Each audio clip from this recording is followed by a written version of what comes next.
AI already rules the world. In this video, we're going to talk about how everyone is getting the AI revolution wrong, and how many of the advances in AI that you might imagine will happen in the future have already occurred. If you like this kind of analysis and want me to make more of these types of videos, hit the like button now to let the almighty algorithm know. Things that you never thought existed are in fact actually commonplace. AI already owns the information economy, and much of the investment value in AI applications is locked up in very large companies. Institutional investors and mega corporations have extracted most of the investment value, and a heavy dose of caution should be applied to any AI-focused investment in a small or up-and-coming company. Artificial intelligence is just simply everywhere. The revolution, in many ways, is well through its first stage. We live in an age of big data, an age where we have the capacity to collect huge sums of information, far too massive for a person to process. Artificial intelligence has also been around a lot longer than you think, and it's already won in terms of its ability to drive the economy. Artificial intelligence has been embedded in law enforcement, intelligence, science, and finance for the last 2.5 decades. While ChatGPT and other generative AI platforms like Midjourney are entertaining, even cute, they're not going to account for the majority of money being made in the next stage of the AI revolution. In fact, as an investor, you may have already missed your opportunity. That's because government, in many ways, is far ahead of the private sector in use and implementation of AI. I'm talking somewhere between 2 and 3 decades ahead. The investment value for many avenues of AI advancement is already locked up in companies that have market caps in the hundreds of billions of dollars. Some of the names of the companies are perfectly obvious and familiar to you in the big tech world. Companies like Microsoft, Google, and Amazon. They have led the way with AI-generated predictive logistics, supply chain management, delivery services, and AI-delivered cloud computing resource allocation. But many of the companies that are far ahead in the field of AI may not be quite as familiar to you, largely because these companies, in many cases, have one large and very important client that provides the vast majority of the revenue. That client is, of course, the US government. Government AI demands and just how deeply AI is already embedded in government services is really not well understood by the public at all. Those companies with the most advanced AI products are highly concentrated in the aerospace industry and private intelligence. These companies, in the long run, may end up reaping the largest benefits of the AI revolution. Why? Because I'm certain, based on professional experience, that they're far ahead of the private sector. They have at least a 2-decade head start. SAIC, General Dynamics, Lockheed Martin, Raytheon, BAE Systems, Booz Allen Hamilton, and many more companies. These are just some of the more well-known publicly traded companies that are knee-deep in very intense AI applications, and they have been for more than 20 years. A lot of what they do is not available to the private sector yet as a product, as these companies haven't shown great interest in diversifying their revenue streams. Booz Allen Hamilton, for example, relies on U.S. government contracts for 97% of the revenue, Lockheed Martin for 99%, Raytheon for 65%, and so on. That may be changing as these defense suppliers begin to see opportunities for private sector applications for their technologies. Although a much smaller company than those I mentioned before, Palantir is a great example of this right now. For almost 20 years, they provided intelligence and predictive logistics services almost exclusively to the US and Western aligned governments. In just 3 short years, Palantir's private sector business has grown to rival its government business and will likely surpass it. I think that there are many defense contractors right now that are going to take notice, and they won't be able to resist the temptation to grow the revenues by dipping their toes into the private sector. The fact is, many private sector companies could use some of the big data solutions derived from decades of experience handling some of the world's most massive data sets. I want to talk briefly about 3 areas where AI applications for government work have been around at least since the late 1990s. Artificial intelligence and machine learning were possible by the late 1990s, only limited by processing power, and brute force applications in the real world were already being used. The two areas that I'm most familiar with were programs that dealt with financial crimes and open source intelligence. My information on the third program, called the Sentient Initiative, is more speculative because I've never been involved with it and I'm not privy to any non-publicly disclosed information, but it will serve to illustrate just how far along AI has already come. There are many more instances where AI is in use that I won't get into in this video just because we could be here forever if I did, and I'm sure that there's a ton that I don't know. As some of you might recall from my live streams, I used to be an IT consultant focused on the financial world before becoming a full-time financial professional. By accident, really, I ended up working for several financial institutions in the oil industry and in the government contracting world, investigating irregularities in computer systems. This was prior to 9/11, so before the Patriot Act introduced a lot of banking regulations targeting money laundering, bribery, and terrorist financing. What it discovered real quick was that many large companies were in fact engaged in, and for the most part, I believed unwittingly engaged in money laundering activities. Many large financial institutions were unwittingly involved in terrorist financing, and we didn't have the tools to recognize it or stop it for the most part, not legally or technically. Issues with terrorist financing and the government's efforts to stop it began long before 9/11 and likely long before my specific knowledge of the first AI efforts to combat it. By 1993, just after the attack on the World Trade Center, terrorist financing was already a hot topic in law enforcement, but they weren't really including financial institutions in that conversation. Then, in 1997, Operation Smokescreen, an interagency investigation that eventually included the ATF, FBI, INS, the Royal Canadian Mounted Police, DSS, Canadian Security Intelligence, and various local authorities, unwound a Hezbollah cell operating in North Carolina and running a cigarette smuggling operation that funneled cash and equipment to the terrorist organization in Lebanon. The vast majority of work done on this case was cracked with good old-fashioned detective work, surveillance, tails, and that sort of thing. The operation took several years, but by 2002, 6 members of the Hezbollah Charlotte cell were convicted of various financial crimes, along with the first convictions for violation of Federal Code 2339B, providing material support or resources to designated foreign terrorist organizations. An additional 20 Americans were convicted for various supporting roles. Similar operations were disrupted in at least 3 other cities that I am aware of. The Hezbollah Charlotte cell purchased and shipped a ton of material to Lebanon. Things like GPS systems, night vision goggles, laser rangefinders, and a whole host of other equipment. They were convicted of this and a load of financial crimes related to evading the taxes on cigarettes and money laundering, but curiously, they were not convicted of direct transfers of funds to Hezbollah in Lebanon. That is because, despite federal courts estimating that the cell collected a total of $8 million, funneled through some 500 different bank accounts, the government could not prove that they directly sent money to Hezbollah. None of the banking data provided a direct link in the form of wires or other methods of value transfer. The law enforcement community had encountered something called the Hawala system, which has functioned as a shadow banking system throughout the Middle East and South Asia since 9th century. The Hawala system is an informal method of transferring money without any physical money actually moving. It is a system entirely based on trust. This system is used throughout the world today, particularly in the Islamic community, as an alternative means of conducting funds transfers. Unlike the conventional method of transferring money across borders through bank wire transfers, money transfers in the Hawala system are arranged through a network of Hawaladars or Hawala dealers. It really doesn't function that differently than apps like Remitly or even Cash App.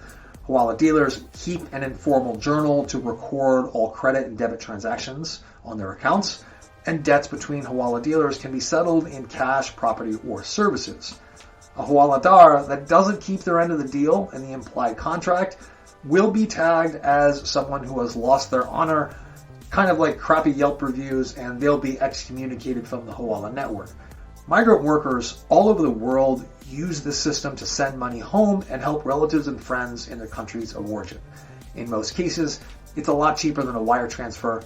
Hawala facilitates the flow of money to poor countries where formal banking is just too expensive.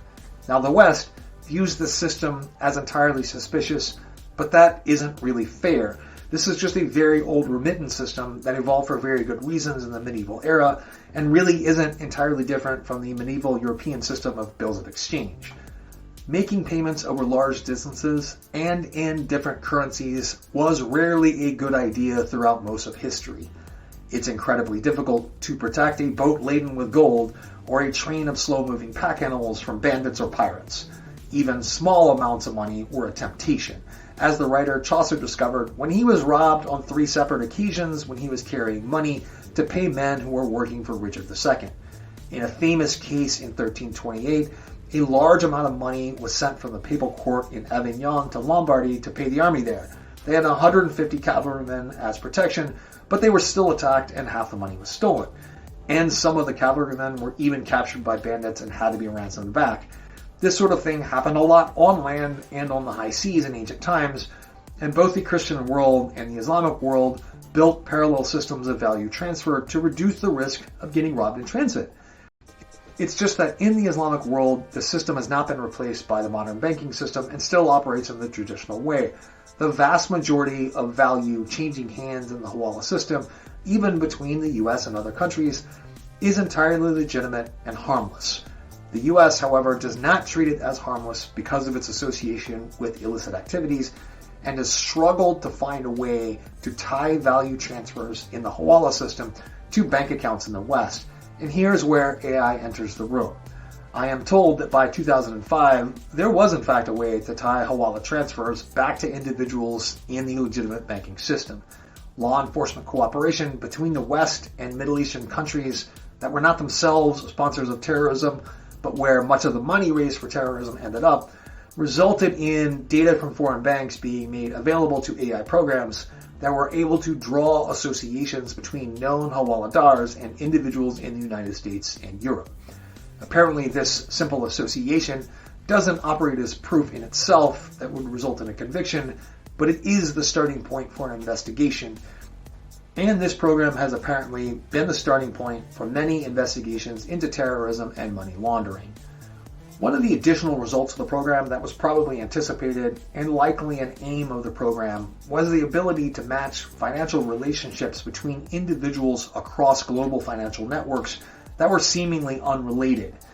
Essentially, the anonymity of the Hawala network, which was one of its major features, has been cracked by US intelligence, resulting in a wealth of new law enforcement data. Essentially, if you are using the Hawala system to send money to bad guys, and the Hawaladar puts any of that money into the legitimate banking system, the US government probably knows about it.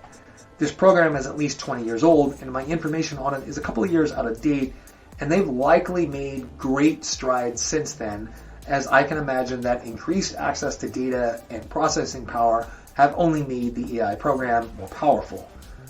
The second arena where AI has made a huge impact is open source intelligence. Open source intelligence, or OSI, is defined as intelligence produced by collecting, evaluating, and analyzing publicly available information like published scientific journals, news articles, blog posts, and tweets with the purpose of answering specific intelligence questions.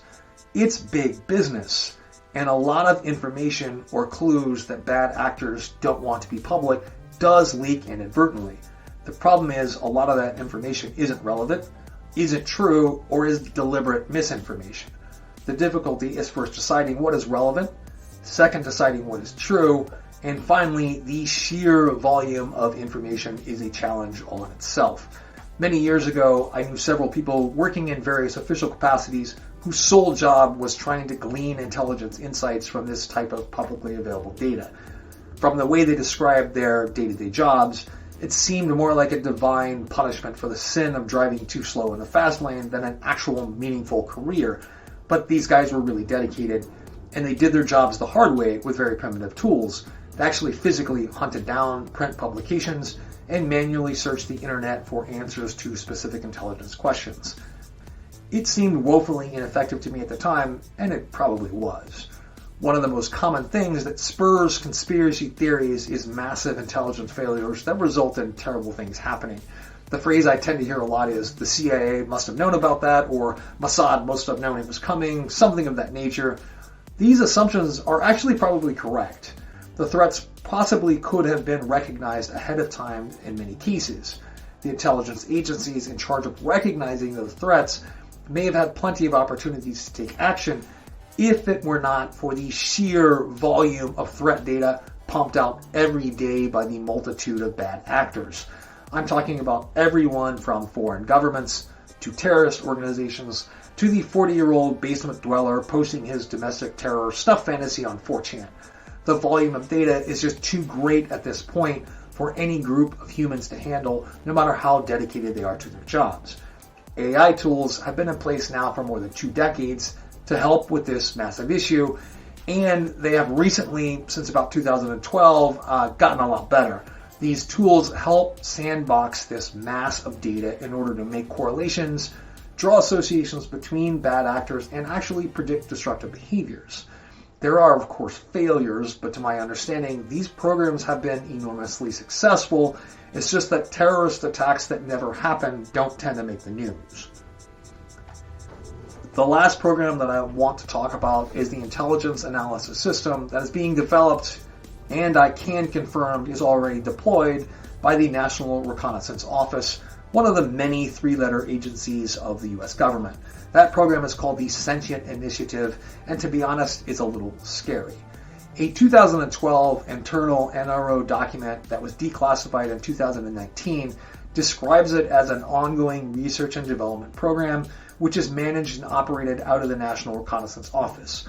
The program architecture was developed to demonstrate advanced technologies and techniques to revolutionize the current tasking, collection, processing, exploitation, and dissemination cycle across the intelligence community. So the official description doesn't really sound all that scary, right? Oh, it is. In fact, when you dig deeper into the capabilities of the system, the Skynet AI from the Terminator film franchise stops sounding like science fiction. This is the spy system of the future. It is an artificial brain being developed as an omnivorous data consumption and analysis tool, capable of devouring data of all sorts, making sense of the past and present, and anticipating the future, and pointing both military and civilian satellites towards what it determines will be the most interesting parts of that future. How sentient AI actually works is still a secret and will likely be for decades, but it is an AI system that is capable of bringing together vast oceans of information along with satellite data to learn about everything from people and populations to war zones and enemy logistics. Hypothetically, the AI could combine satellite imagery with all kinds of data points, whether it's news sources, radar, environmental sensors, or even information from social media to gain real-time insights into the world below. The Sentient Initiative is an experiment and developmental effort to ingest data and infer likely future information from the current understanding of an intelligence problem, and this is according to one document from a FOIA request. That information is probably outdated. Details about the capabilities of Sentient and its true functionality remain scant, but it seems likely that the experiment is over and the program is fully developed. Other FOIA requests have revealed that the program is up and running. A June 2020 FOIA request initiated by the Black Vault described a possible UAP detection by Sentient Operations in a declassified report.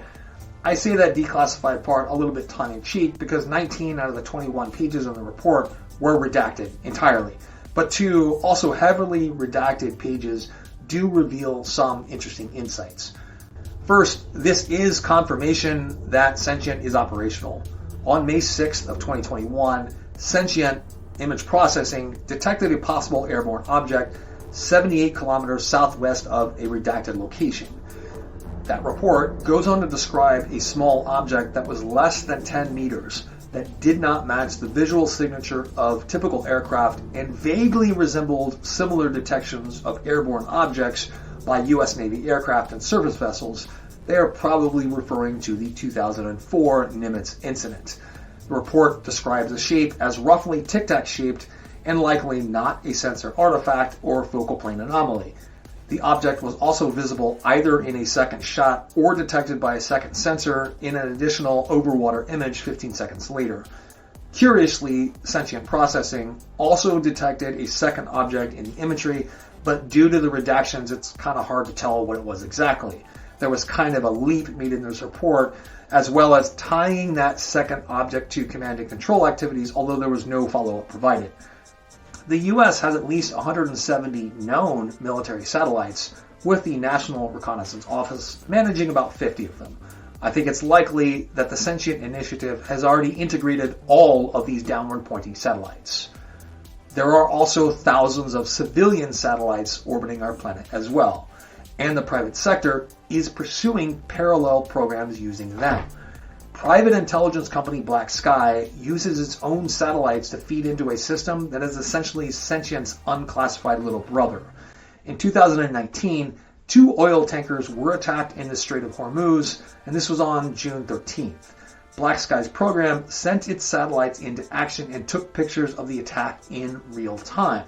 BlackSky's AI-driven program was tipped off by unusual beacon data from the ships and local news reports that hinted that something was up, prompting BlackSky to turn their attention to shipping lanes near Iran. BlackSky's low Earth orbit, small satellite armada captures real-time and high-frequency geospatial intelligence used to monitor defense and economic interests by its clients globally.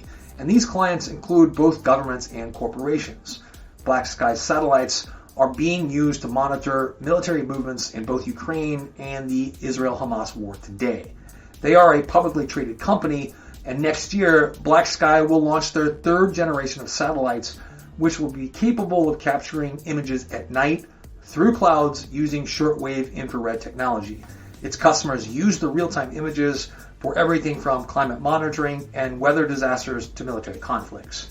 In July of this year, as a demonstration of capabilities, BlackSky released a 10-image high-resolution collection of photos detailing the construction of a Chinese naval base in Cambodia. Its constellation of satellites can revisit a given location for imaging several times a day. Private intelligence companies based in the U.S. have capabilities that far exceed most governments. The BlackSky AI-driven tasking and analytic program is powerful, operational, and already in service. This is certainly a longer video than I normally do, and to be honest, the subject of AI is so deep that I could go on for hours, but I will not torture you with that. There are so many examples, both mundane and extraordinary, that I could talk about in this field, but I hope this video did serve to illustrate to you that AI isn't something new and exciting. It's still rather exciting, but it's already embedded in our lives and our economy. And if you want to be an investor in AI, there are challenges in understanding the investments you want to make. I am woefully unimpressed by ChatGPT, Grok, and other language modeling programs. I think they're going to change a lot in our economy, but unlocking that investment value for retail investors is going to be tough because it's already locked up in big tech. Investing in other parts of the AI revolution is going to be fraught with risks as well. Much of the knowledge that you need to make an informed decision might be confidential, or it may simply be inscrutable by someone without a PhD in that particular field. People rarely like to admit that they don't even know what they don't know, and that is a major source of investor disappointment. I think that this was most elegantly represented by investor mania in nanodimension and bio-nanogenomics a couple of years ago. Millions of investors piled into these stocks, pumping them up without really having a clue about the technologies the companies were attempting to market, and no clue about the long-term viability of the company. The news articles written about these companies were composed by finance writers who don't have the technical knowledge to question the claims of the company representatives feeding them information. Investors hungry for 10x returns wouldn't read or accept anything that didn't support the outcome they desired. The exact same thing is happening with AI investments right now, and the outcome is going to be even worse for some investors because of how much the value of AI advancements is already tied to multi-billion-dollar government contractors and trillion-dollar tech giants. Consult actual experts on artificial intelligence when considering an AI investment. Admit to yourself that you don't understand how some of these companies are going to unlock value for investors. Avoid concentrating your AI investments to mitigate individual company risk, and think about using a boring ETF to get exposure to the sector, since a lot of the investment value is already locked up in large cap companies. Thanks for watching this video today. I hope this video makes you think, and if you want to tell me off in the comments below, please feel free. Don't forget to like and subscribe. I'll see you next time.